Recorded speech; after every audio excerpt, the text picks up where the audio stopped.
The Morning Invasion with Dex, Steve-O, and Teo. We're calling Jonathan Banks. I tried, Plays Mike. Better Call Saul. but he wouldn't listen. My boy was stubborn. You just cut him off so that we could talk to him. You just got off him talking.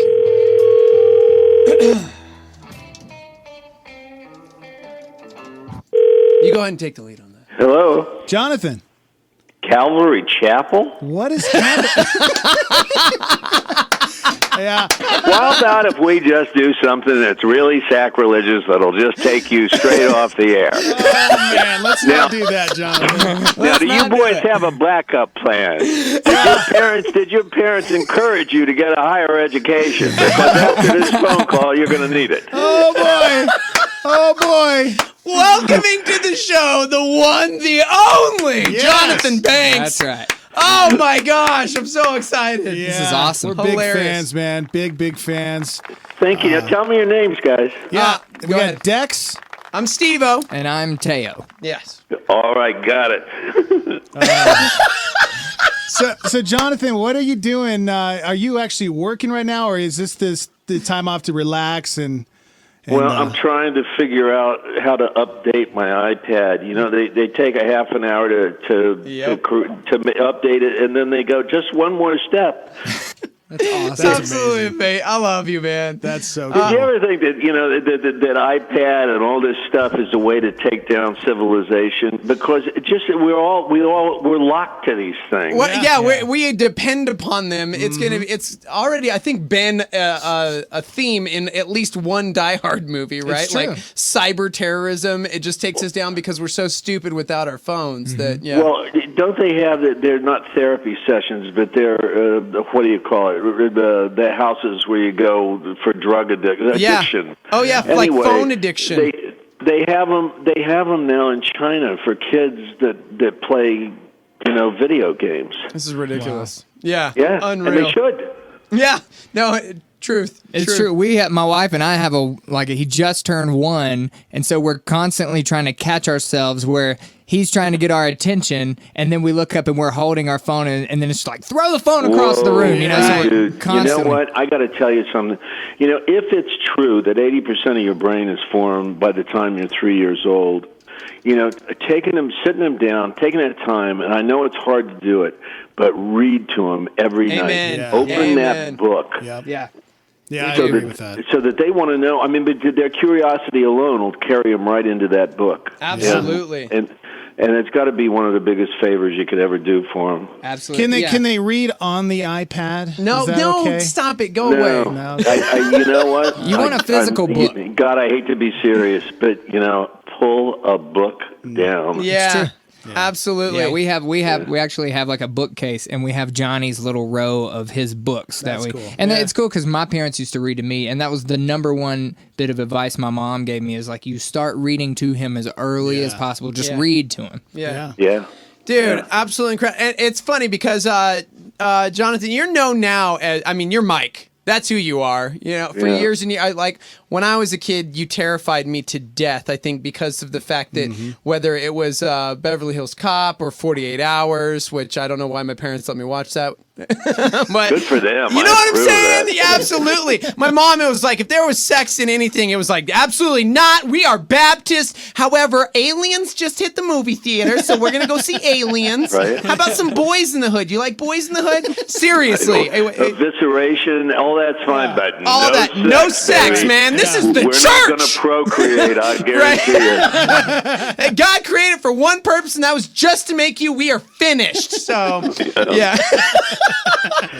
So, as a kid, terrifying. Although I will say, my kids absolutely love you for this reason. I have instilled a Christmas tradition that we have had since my boys are 12, 10, and 3, my littlest one. But every year on Christmas, we watch Gremlins. It is the Christmas movie tradition in our casa. And I got to tell you, man, it's always cool going, hey, man, look, there's Mike right there, just playing with little Gizmo. So man. you've been doing this acting thing for a couple years now. Yeah. So it's really cool to see you going on in this career and doing some incredible things. Yeah, man. I think it's either my 49th. I got to count them. This is how old I'm getting it. But I think it's 50 years since I got my first paycheck. Wow! Incredible. Yeah, that's great. Yeah. Incredible, man. Throughout all of that, Jonathan, what's the most you've enjoyed working on? What project is it? It'd be hard not to. I've been on Vince Gilligan's and AMC's clock for the last 6 or 7 years, and it really has been a joy. And I bet I've said that 1,000 times now, but it is, and I've said this, but I do think it applies. I mean, from Charlie Collier, who runs the AMC network, and Vince Gilligan and Steve Moscow at Sony, and to the guy that turns the lights out at night, it's just been the best experience.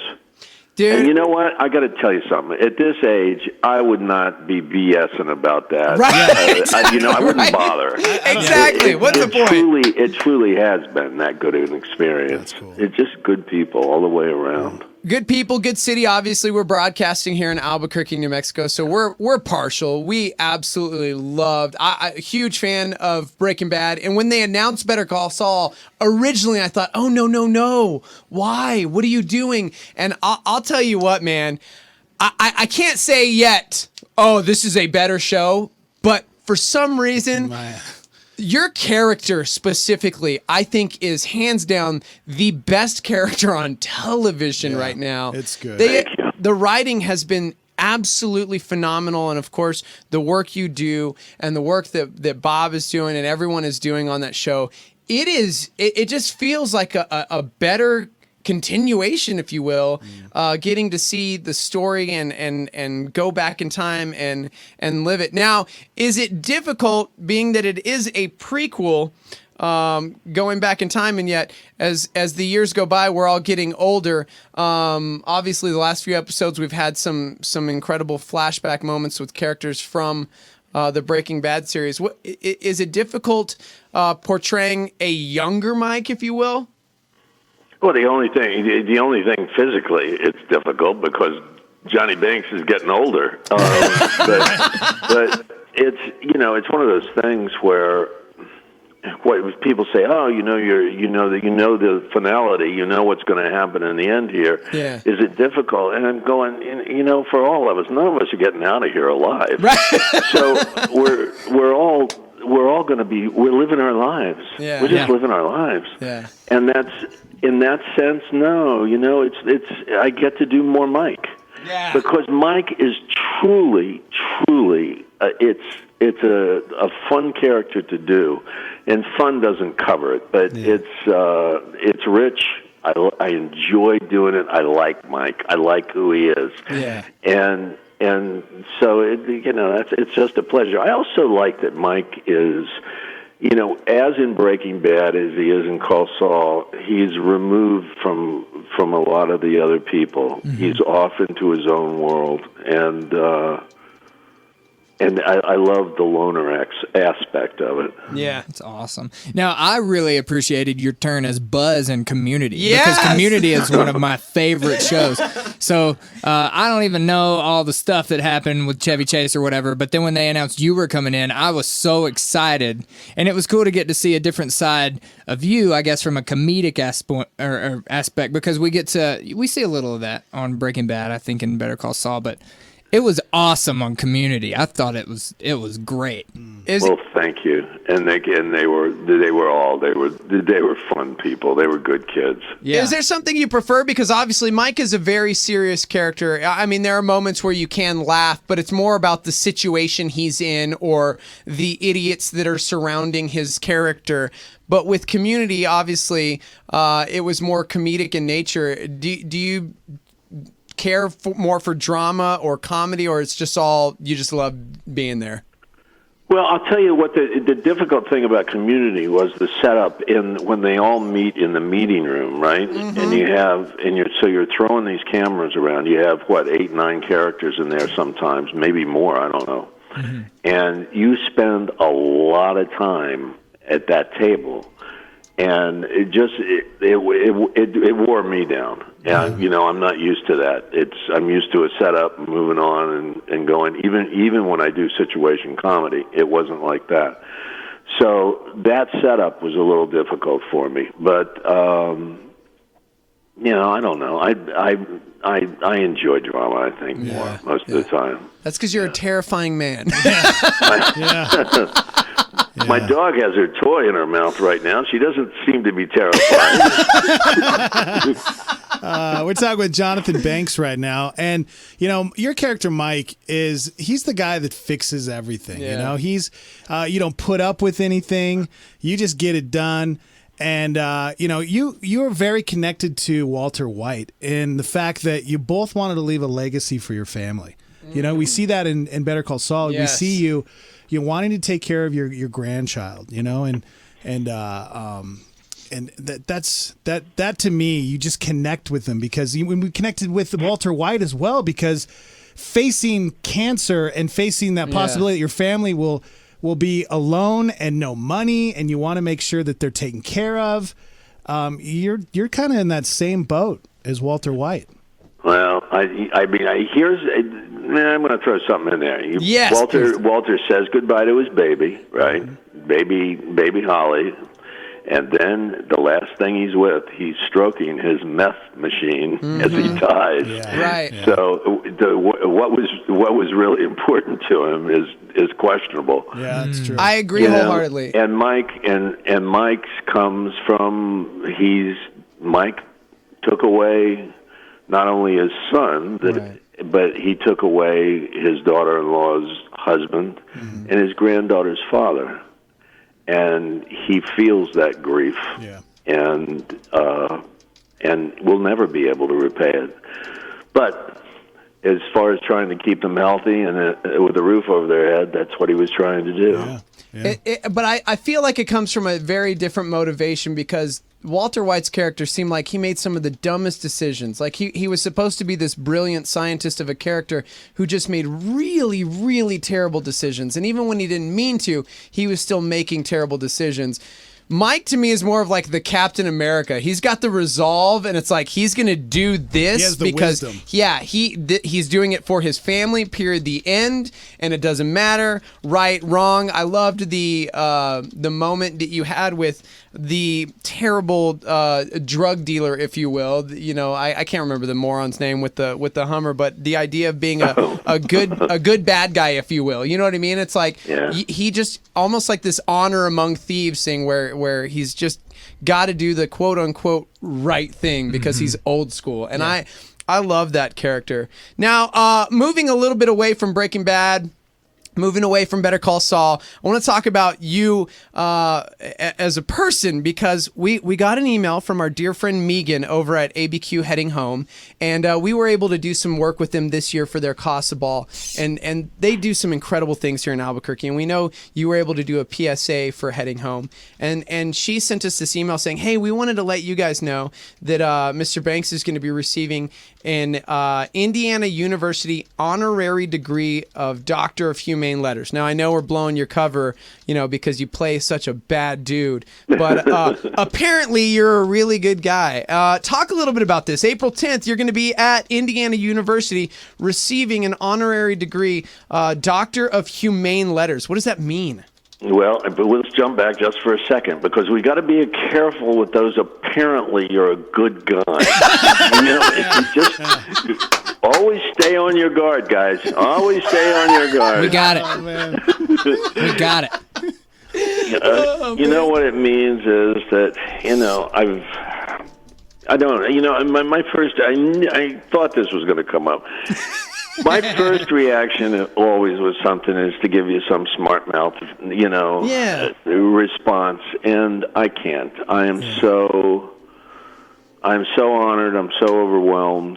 My feet came off the floor when I opened the letter. I had just awakened from a nap, and I came into the kitchen. My wife was in the living room, and I said, "Honey, you got to look at this." and she too, She said, "Oh, John," because she's Spanish. She's from Spain. She went, "Jonathan." Oh, Jonathan. great. Congratulations. Yeah, man. dude, Honestly. And congratulations. what does really it mean, though? What does it mean? You know, I every once in a while, I mean, I'll teach. When somebody asked me to teach years ago, I restayed. When I was young, I directed, and one thing fell into another, and I studied with a great teacher, Gordon Hunt, who is Helen Hunt's father, and studied with him a long time, and pretty much stole, when I would teach, everything that he had taught me, or tried to anyway. I try to give back, you know, with heading home. I do a lot of charity work for orphans and widows and it's stuff. So they were kind enough to give me this honor. I will say this: my grandfather, for one of the oldest buildings in 1908, laid the stone for the building. He was a stone cutter. Wow. And loved the school. He never went past the 6th grade. It was because he had a father who was an itinerant preacher who would go around and try to say, I got to be very careful what I say here, but I despise that man. He took his son out of school, who loved school, and so at 6th grade, he had his kid running the farm while he went out into the world, and that kid was my grandfather. And Gotcha. education was everything to him, everything. And Indiana University was, a sacred place to him. And it is to me. I got to tell you, I walk onto that campus, and it's a picture book campus. It's creeks and chapels and, stone buildings and ivy-covered walls. I thought when I went to school there, I was a legacy there. And I came from Northeast Washington, D.C. I was raised by a single mom, and we didn't have a lot.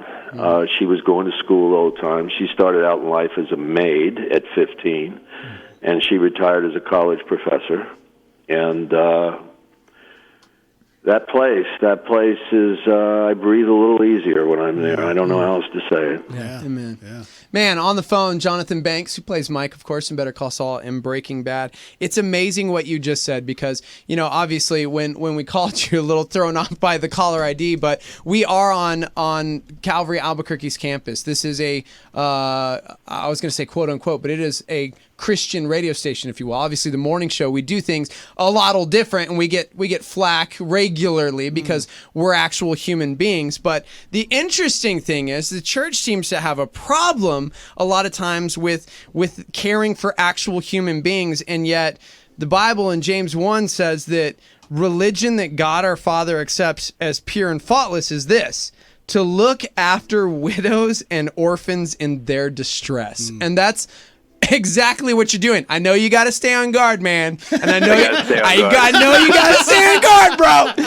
But I'm telling you, it's incredible because if Christians took the Bible seriously and were educated enough in the totality of God's word, I mean, maybe we would take better care of the earth. Maybe we would take better care of the widows and orphans. Maybe the homeless situation in Albuquerque would be a little less dire because we would be doing our job as a church rather than hoping the government takes care of all the crap. And so I commend you for all that you do in the name of good works, if you will, just to be able to give back because you got to give back, and I tell you, and you guys are, you're all young enough to be my sons, I'm sure, but it's one of those things where the older you get, I think for many, many people, it becomes just the clarity that you have to give back. Yeah. You gotta, however small that gesture may be, and I don't care how trite that sounds, however small that gesture may be in this day, you must do something for someone else. Absolutely. Yeah. I love that, man. Everything you're saying is so biblical. I'm like, I got to stop, man, because this is, stay on guard, Jonathan. Well, and I'll tell you this, okay, and on this Christian radio station, one of my friends was a Monsignor named Walter Schroeder, and he is, for lack of a better term, I'm an atheist, okay? Yeah. So all those years that, we laughed. We had a good time with each other. He never pushed me. His parish, back when the Bowery was really a down and out place in New York, was the Bowery in New York with guys spitting up blue fluid and dying in his arms. Yeah. And they when they retired him out to New Paltz, New York, and he said to me, I think the people in New Paltz needed me more than the people in the Bowery. He died on a cruise ship where he was the chaplain, and he was. He only once did he say to me, he called me, and one of our friends was dying, and he said, "Eddie's dying. I want you to say a prayer." And I did, and I guess that's by way of saying that, people that are really giving back, people who may call themselves whatever religion it is, they're not threatened by somebody who's essentially trying to live the tenets of what they preach. Right. And please don't let me lie. I want to be kind. Yeah. Do I know what's going on out there? I am looking out right now at the most beautiful blue sky out across the Pacific Ocean, and I'm blessed, and I never use that word, luck, fortunate, whatever. Mm-hmm. Right. Beyond my wildest dreams when I was a kid. My wildest dreams, that how fortunate I've been. I'll tell you a quick story, and I don't mean to take so much. No. You know what? Take Take all all the the time time in the You world. go, Yes. Mike. This Or- is Well, it's one of my friends, and Jimmy Murphy died recently, and he was a poor Irish kid, grew up in Ireland, and literally, if there were shoes, it was for the year. Anyway, he got a job with Aer Lingus, which used to be the national airline, and in Ireland, and in the 50s, and his family was so pleased. Oh my God, you have a government job. There's security. And he and his friend went, well, what if we took a plane and we chartered it and we took people to a destination? Anyway, that became, and his family went nuts because he was quitting a good job. It became Brendan Tours, and Brendan Tours at one time in the United States was huge. It was successful.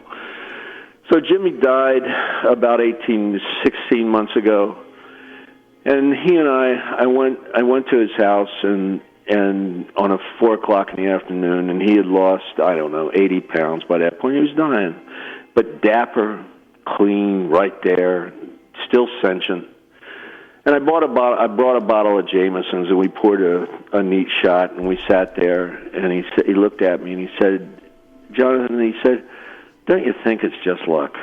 And I said, "Yeah, Jimmy, I think it's just luck." And what I'm saying to you is, here's a guy who worked like a dog his whole life, who really, really worked hard to make things his business. But he was smart enough to realize that he was born in a place and had the opportunity to be successful. He wasn't born in Calcutta. He wasn't born in Bangladesh. He wasn't born in somewhere in the African desert. And here's a guy who worked hard, who knew that he had the opportunity. Let me tell you, my career in those 50 years, the times I've looked at my wife and said, well, I think we're going to have to sell the house. Or I was 27 years old. I had $8 in my pocket and a child support payment due. And I was in New York, cockroaches coming through the wall. And I thought, my God, what have you done with your life?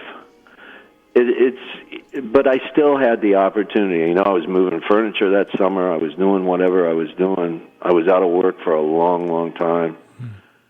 I wouldn't change it for nothing. Wow, but I was born in the United States of America. And, oh, my God, how lucky that is just to start out with. It's true. It's very And it's true. not for all of us. Obviously, that kid that is living, in a motel somewhere this week, and feels lucky to have a roof over their head. I had a roof over my head, and I had a woman who was an incredible example, is what I say. She was, to live up to what she did and her standards, it was, it ain't been easy. Yeah. Man, Jonathan, this has been probably the Yeah, best. I've been in interview. radio Best interview. 13 years, Yeah, and this so is my good. favorite interview, Just man. hearing your stories. Good to hang out. Just getting to know who you are, and everybody that we've had the chance to talk to that has worked with you has nothing but amazing things to say about Yeah. you. Yeah. And you're doing amazing work. You really are. Well, listen, guys, when I'm there, I mean, it's a pleasure to talk to you guys, and thanks for letting me just ramble on so much. Yeah. But it's, I'll be glad to do this again. Too. Yes. All right. We'll get you on in here. We got your number. That so would I'll be make sure we- incredible. Yeah, if you want, So- if you love, you were just talking about, going on campus in Indiana.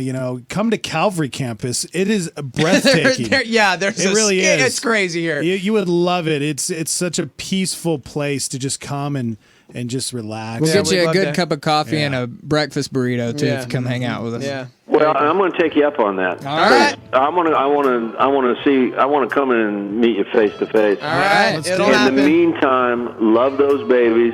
Yeah. And have a great day. You too, sir. Thank you, Jonathan. Thank you, man. Jonathan. Bye, guys. All right. We'll see you later. The Morning Invasion on Star 88.